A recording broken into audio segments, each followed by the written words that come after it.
Hello বন্ধুরা, সবাই কেমন আছো? আশা করি ভালো আছো। আমিও খুব ভালো আছি। আবার একটা নতুন ব্লগে তোমাদেরকে অনেক অনেক স্বাগত। তো এখন সকাল ছটা থেকে ব্লগটা শুরু করে দিলাম। অনেক আগে থেকে আমি সকালে উঠে পড়েছি, কেননা মেয়ের আজকে স্কুল আছে, স্কুলে যাবে, তার রান্না করতে হবে, তাকে গুটিয়ে দিতে হবে, তাই সকাল সকাল উঠে পড়েছি। কিন্তু আমার অর্ধেকটা রান্না হয়ে গেছে, তারপর আমি ব্লগটা শুরু করেছি। আর এখন দেখো উচ্ছে আলু ভাজার জন্য কেটে রেখেছি। আমাদের তো রোজ উচ্ছে আলুটা লাগে ভাজা, তো একটু খেতে ভালোবাসি। আর এখানে কাঁচা ছোলা ভিজিয়ে রেখেছি বাদাম দিয়ে, মেয়ে ব্রাশ করে খাবে। তো এখানে দেখো ভাতটা চাপিয়ে দিয়েছি, হয়ে এসছে। আর এইখানে দেখেছো ভালো একটা জিনিস এতদিনের পরে তোমাদের সাথে শেয়ার করছি, পালং শাক। আমি কন্যাকুমারীতে যে থাকি, এখানে না শাক সবজি পাওয়া যায় না, কিন্তু সবজি যেগুলো আমরা খাই সেই রকম আমাদের দেশের মতন সবজিগুলো পাওয়া যায় না, পাওয়া যায় তেমনটা পাওয়া যায় না। আর এখানে দেখেছো ছোট্ট ছোট্ট আলু, আজকে আমি ছোটো আলু দিয়ে ভাজা করব। তো দেখো, আর বাইরের ওয়েদারটা দেখেছো কত সুন্দর লাগছে। আর এই যে সাইডে দেখাচ্ছি ফুল গাছগুলো না, এগুলো মার্কেটে যাওয়ার রাস্তায় তো আমি তুলে নিয়ে এসেছি, দিয়ে এখানে লাগিয়ে দিয়েছি। কেননা আমার ঠাকুরকে রোজ পুজো দিতে হয়, ফুল পাই না জানো, এমনি জল দিয়ে বাতাসা দিয়ে আমি ভোগ লাগিয়ে দিই, কিন্তু ফুল না দিলে না মনটা ভালো লাগে না। তাই দেখো সেখানে গাছগুলো লাগিয়ে দিচ্ছি, কি সুন্দর ফুল ফোটে। আমি সকালে উঠে স্নান করে ঠাকুরকে ফুল দিই। আর এখানে দেখো পালং শাকটা রান্না হয়ে গেছে, আর ছোলা দিয়ে করেছি পালং শাকটা, আমি নিরামিষ বানিয়েছি।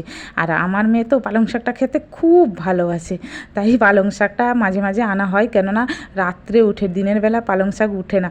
আমি কি করি, রাত্রে তোমাদের দাদাভাই নিয়ে এলে বানিয়ে আমি রেখে দিই, সকালে রান্না করি। আর মেয়েও না তাড়াহুড়াতে খেয়ে যেতে পারে না জানো, বন্ধুরা স্কুলে চলে যায় না, তাই আমি শাকটা বেশি আনি না। যেদিন বাড়িতে থাকে সেদিন আনি, কিন্তু সে উঠেছিল তাই নিয়ে চলে এসেছিলাম। তো চলো ভিডিওটা পুরো দেখতে থাকো, খুব ভালো লাগবে। আর মেয়ের টিফিনটা বাড়া হয়ে গেছে স্কুলে নিয়ে যাওয়ার জন্য, আর ওর জন্য খাবারটা আমি রেডি করে দিব।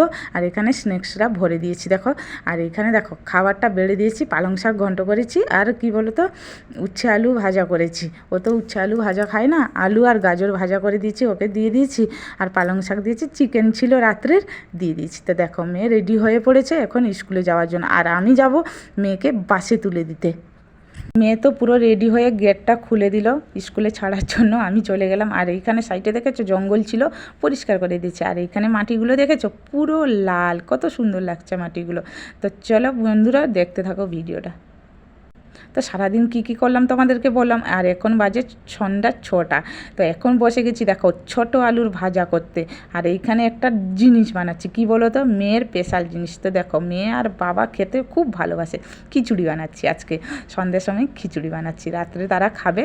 তো খাবে বলছিল তোমাদের দাদাভাই খিচুড়ি, তো এই জন্য মেয়ের আর তার বাবার বানিয়ে নিচ্ছি খিচুড়ি। আর আমি খিচুড়ি খেতে ভালোবাসি না, সেই জন্য আমি ছোটো আলুর ভাজা করছি, আমি ভাত আছে ভাত খেয়ে নিব।